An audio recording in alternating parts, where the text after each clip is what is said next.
Двоцифрената инфлација и натаму останува сериозен проблем во Македонија, а проекциите за економски раст се меѓу последните од земјите во регионот, покажува најновиот извештај на Светска банка. Ваквото позиционирање на земјава очигледно не ги загрижува властите, кои и натаму тврдат дека инфлацијата се намалува, ама најверојатно само за владините представници. Дека состојбата дома не чини, потврдуваат и податоците од инфлацијски монитор за овој месец. Тие покажуваат дека инфлацијата во Македонија е далеку поголема отколку во Европа, а најголемо поскапување има во храната, потоа следува угостителството па и мебелот. Па така храната кај нас поскапела за 14,6%, додека во европските земји поскапувањето достигнале само 5,3%. Опозицијската ВМРО ДПМН е предлага намалување на трошоците на живот преку измени во Законот за данокот на додадена вредност, односно ослободување од ДДВ за сите производи за храна.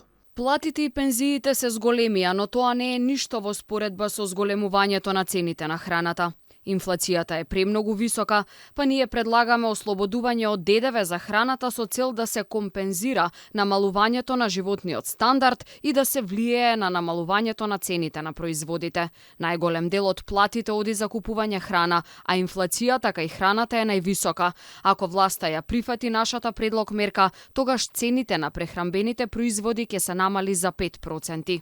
Од владата пак очекуваат инфлацијата сама од себе да падне, но како што велат големо влијание врз тоа ќе имали и надворешните фактори. Изложени сме на економски сили кои не препознаваат граници и кои влијаат во дефинирањето на нашиот перформанс. Економската криза се уште не е завршена, енергетските прашања се уште не се затворени, постојат многу променливи фактори кои влијаат врз инфлацијата, а врз кои ние немаме влијание иако сме изложени на нивните последици.